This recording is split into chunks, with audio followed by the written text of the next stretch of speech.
On Christmas Eve 1945, a fire destroyed the Sodder residence in Fayetteville, West Virginia. At the time, it was occupied by George Sodder and his wife Jenny, and 9 of their 10 children.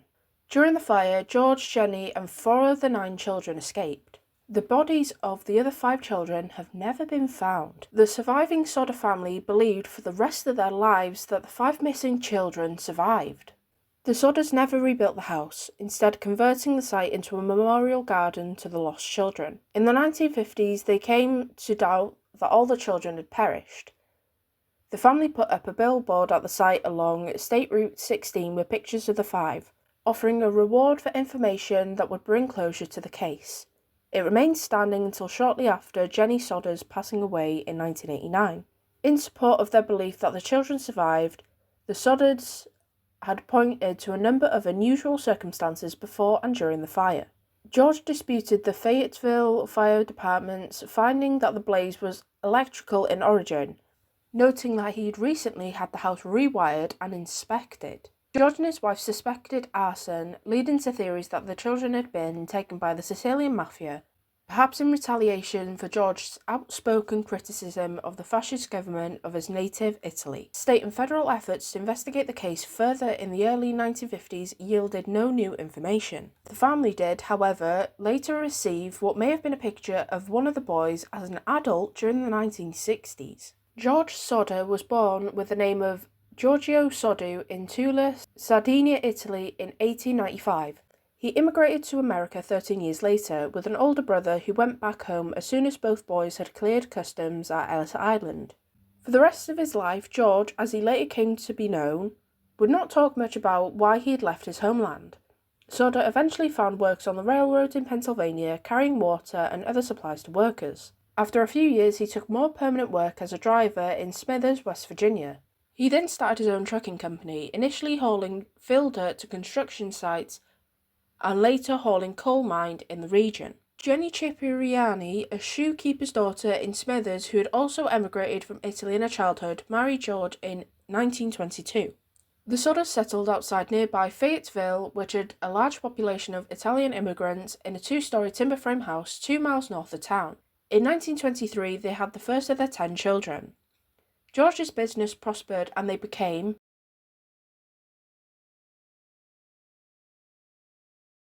in the words of one local official.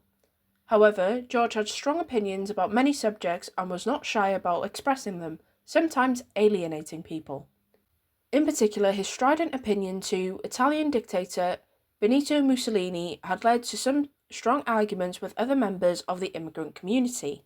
The last of the Sodder children, Sylvia, was born in 1942. By then, the second oldest son, Joe, 17, had left home to serve in the military during World War II. The following year, Mussolini was deposed and executed. However, George's criticism of the late dictator left some hard feelings. In October 1945, a visiting life insurance salesman, after being rebuffed, warned George that his house,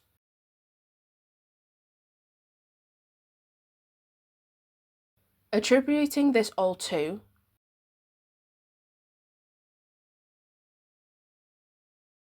another visitor to the house, ostensibly seeking work, took the occasion to go round the back and warn George that a pair of fuse boxes would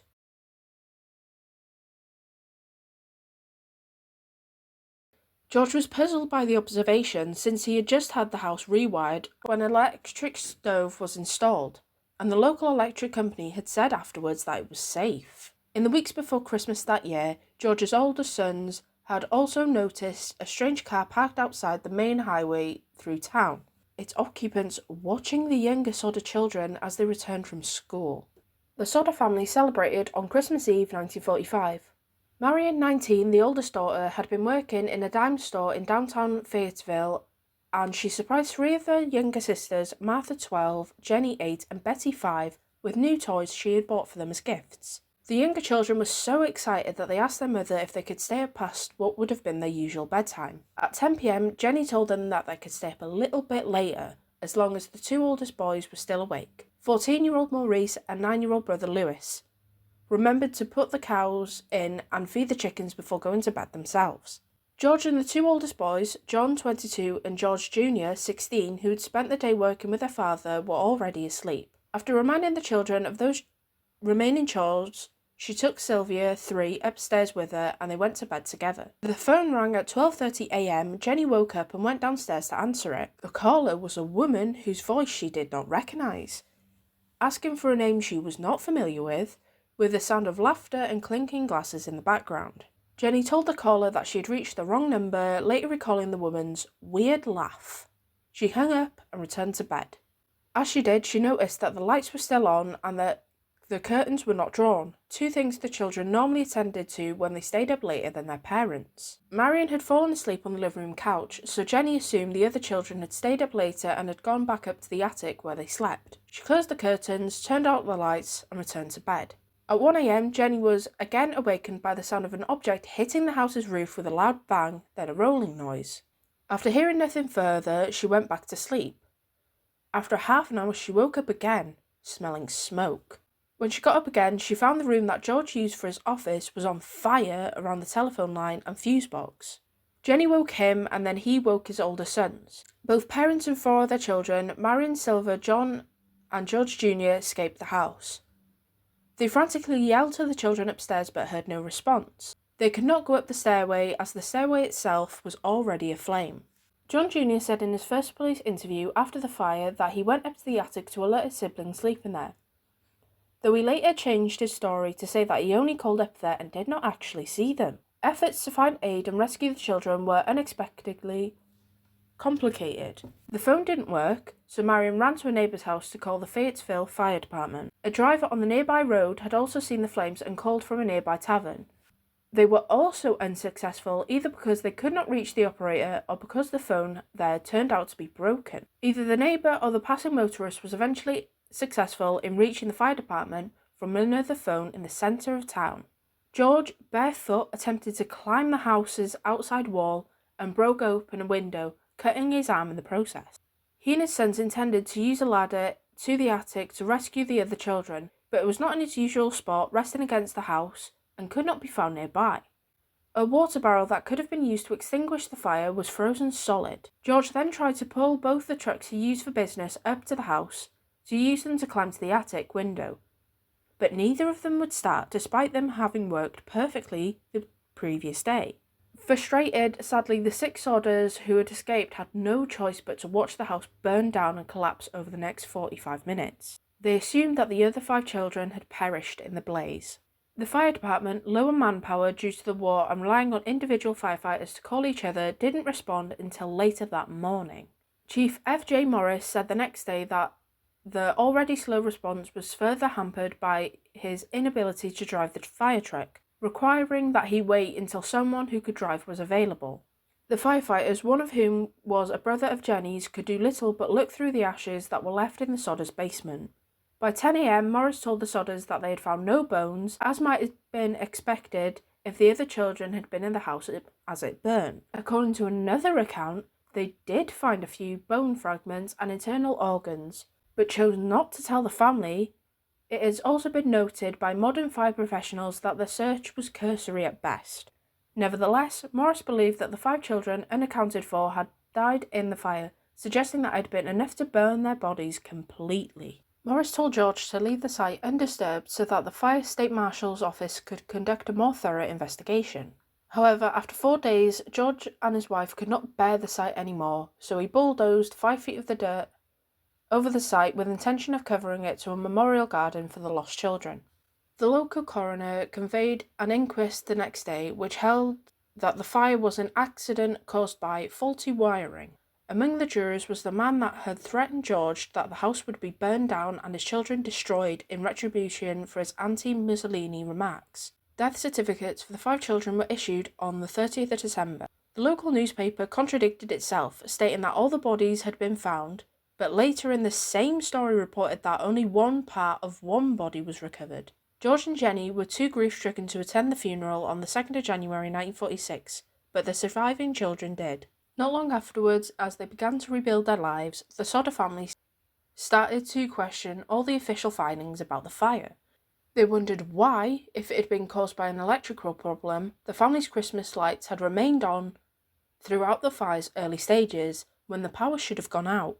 Then they found the ladder that had been missing from the side of the house on the night of the fire at the bottom of an embankment 75 feet away. A telephone repairman told the Sodders that the house's phone line had not been burned through in the fire, as they initially thought, but cut by someone who had been willing and able to climb 14 feet up the pole and reach 2 feet away from it to do so. A man whom neighbours had seen stealing a block and tackle from the property around the time of the fire was identified and arrested.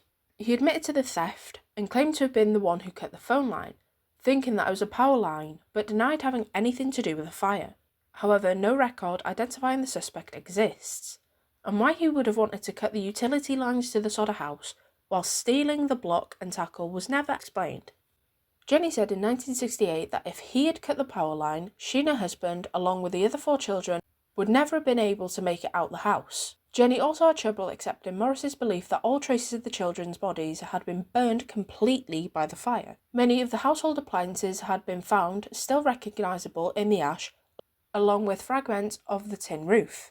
She contrasted the results of the fire with a newspaper account of a similar house fire which she had read around the same time that killed a family of 7. Skeletal remains of all the victims were reported to have been found in the case. Jenny burned small piles of animal bones to see if they would be completely consumed. None ever were. An employee of the local crematorium she contracted told her that human bones remains even after the body is burned at 1090 degrees Celsius for 2 hours, far longer and hotter than the house fire could have been. The Sodders' truck's failure to start was also considered. George believed that they had been tampered with, perhaps by the same man who stole the block and tackle and cut the phone line. However, one of George's son-in-law told the Charleston Gazette-Mail in 2013 that he had come to believe that Sodder and his sons might have, in their haste to start the trucks, flooded the engines. Some accounts have suggested the wrong number phone call to the Sodder house might have also somehow been connected to the fire. However, investigators later located the woman who had made the call. She confirmed that it had been a wrong number on her part. As spring approached, the Sodders, as they said they would, planted flowers in the soil, bulldozed over the house. Jenny tended it carefully for the rest of her life. However, further developments in early 1946 reinforced the family's belief that the children they were memorialising might, in fact, be still alive. Evidence soon emerged indicated that the fire had not been started by an electrical fault, but instead was set deliberately. The driver of a bus that passed through Fayetteville late Christmas Eve said that he saw some people throwing balls of fire at the house. A few months later, when the snow had melted, Sylvia found a small, hard, dark green rubber ball-like object in the brush nearby. George, recalling his wife's account of the loud thump on the roof before the fire, said that it looked like a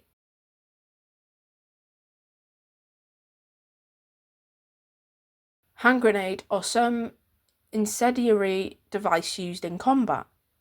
The family later claimed that, contrary to the fire marshal's conclusion, the fire had started on the roof, although by then there was no way to prove it. Other witnesses claimed to have seen the missing Sodder children themselves. A woman who had been watching the fire from the road said that she had seen some of them peering out of a passing car whilst the house was burning.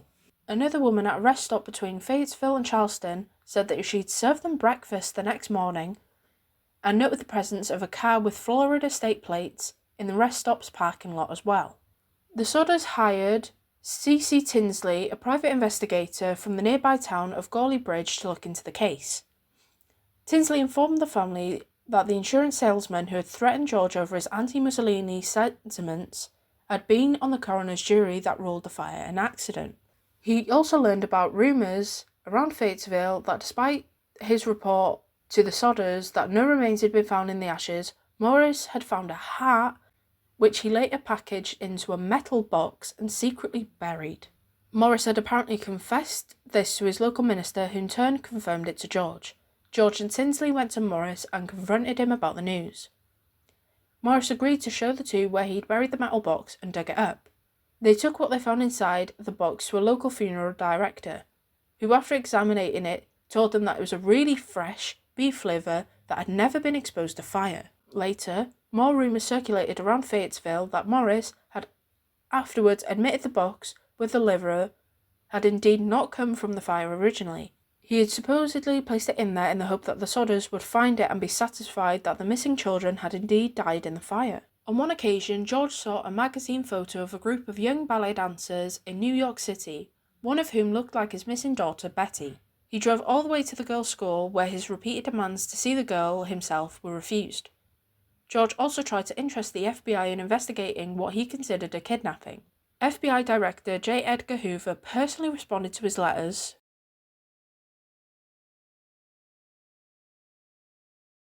If the local authorities requested the Bureau's assistance, he added, he would of course direct the agents to assist, but the Fayetteville police and fire departments declined to do so. In August 1949, George was able to persuade Oscar Hunter, a Washington, D.C. pathologist, to supervise a new search through the dirt at the house site. After a very thorough search, artifacts including a dictionary that had belonged to the children and some coins were found. Several small bone fragments were unearthed determined to have been human vertebrae. The bone fragments were sent to Marshall T. Newman, a specialist at the Smithsonian Institution. They were confirmed to be lumbar vertebrae, all from the same person.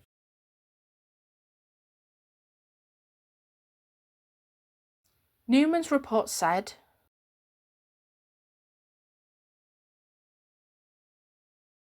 as a result, given the age range, it was not likely that these bones were from any of the 5 missing children, since the oldest, Maurice, had been 14 at the time. Although the report allowed that vertebrae of a boy his age sometimes were advanced enough to appear to be at the lower end of the range, Newman added that the bones showed no sign of exposure to flame. Further, he agreed that it was very strange that those bones were the only ones found, since a wood fire of such short duration would have left full skeletons of all of the children behind. The report concluded that the vertebrae had, instead, most likely come from the dirt that George had used to bulldoze the site. Later, Tinsley supposedly confirmed that the bone fragments had come from a cemetery in nearby Mount Hope, but could not explain why they had been taken from there or how they came to be at the fire site. The Smithsonian returned the bone fragments to George in September 1949. According to its records, their current location is unknown. The investigation and its findings attracted national attention, and the West Virginia legislature held 2 hearings on the case in 1950. Afterwards, however, Governor O.K. L. Patterson and State Police Superintendent W.E. Burchett told the Sodders that the case was hopeless and closed it at the state level. The FBI decided it had jurisdiction as a possible interstate kidnapping, but dropped the case after 2 years following fruitless leads. With the end of official reports to resolve the case, the Sodder family didn't give up hope. They had flyers printed up with the pictures of the children offering a $5,000 reward, soon doubled, for information that would have settled the case for even one of them. In 1952, they put up a billboard at the site of the house and another along US Route 60 near Ansted with the same information. It would soon become a landmark for traffic through Fayetteville on US Route 19, today State Route 16. The family's efforts soon brought another reported sighting of the children after the fire. Ida Crutchfield, a woman who ran a Charleston, West Virginia hotel, claimed to have seen the children approximately a week afterwards.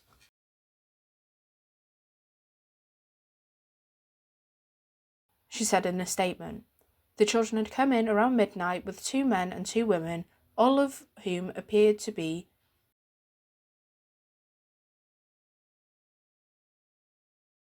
When she attempted to speak with the children, she recalled that they left the hotel early the next morning. Investigators today don't, however, consider the story credible, as she had only first seen the photos of the children 2 years after the fire, 5 years before she came forward. George followed up leads in person, travelling to areas from where tips had come. A woman from St. Louis, Missouri, claimed Martha was being held in a convent there. A bar patron in Texas claimed to have overheard 2 other people making incriminating statements about the fire that happened on Christmas Eve in West Virginia some years before. None of those proved significant. When George heard later that a relative of Jenny's in Florida had children that looked similar to his, the relatives had to prove the children were his own before George was satisfied. In 1967, George went to the Houston area to investigate another tip. A woman there had written to the family saying that Lewis had revealed his true identity to her one night after having too much to drink. She believed that he and Maurice were both living in Texas somewhere. However, George and his son-in-law Grover Paxton were unable to speak with her. Police there were able to help them find the two men she had indicated, but they denied being the missing sons. Paxton said years later that doubts about the denial lingered in George's mind for the rest of his life. Another letter that they received that year brought the Sodders what they believed was one of the most credible evidence that at least Lewis was still alive. One day, Jenny found in the mail a letter addressed to her, postmarked in Central City, Kentucky, with no return address. Inside was a picture of a young man around 30 with features strongly resembling Lewis's, who would have been in his 30s if he survived. On the back was written,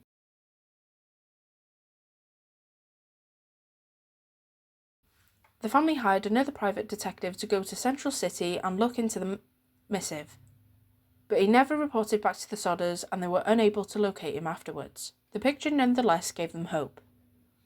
They added it to the billboard, leaving Central City out of it and any other published information that fear Lewis might come to harm, and put an enlargement of it over the fireplace.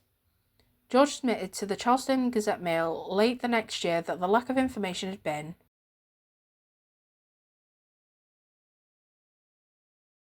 he nevertheless vowed to continue.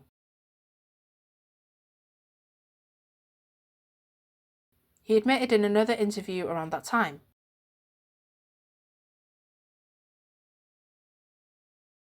George Sodder passed away in 1969. Jenny and her survivor children, except John, who had never talked about the night of the fire except to say that his family should accept what happened and move on with their lives, continued to seek answers to their questions about the missing children's fate. After George's death, Jenny stayed in the family home, putting up fencing around her and adding additional rooms. For the rest of her life, she wore black in mourning and tended to the garden at the site of her former house. After her passing in 1989, the family finally took the weathered, worn billboard down. The surviving Sodder children, joined by their own children, continue to publicise the case and investigate leads. They, along with the older Fayetteville residents, have theorised that the Sicilian Mafia was trying to extort money from George, and that the children may have been taken by someone who knew about the planned arson and said that it would be safe if they left the house. They were possibly taken back to Italy. If the children had survived all those years and were aware that their parents and siblings had survived too, the family believes they may have avoided contact in order to keep them from harm.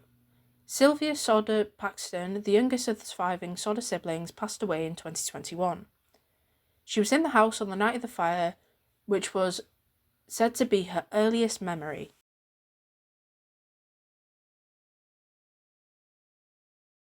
She recalled to the Gazette-Mail in 2013. She and her father often stayed up late talking about what might have happened.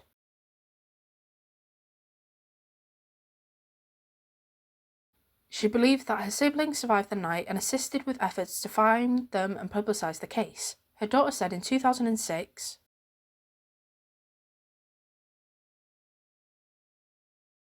in the 21st century, the family's efforts had come to include online forums like websleuths.com in addition to media coverage. The increase in the latter had led to some who had examined the case to believe that the children did, in fact, pass away in 1945. George Bragg, a local author who wrote about the case in his 2012 book, West Virginia's Unsolved, believes that John was telling the truth in his original account, when he said that he tried to physically awaken his siblings before fleeing the house.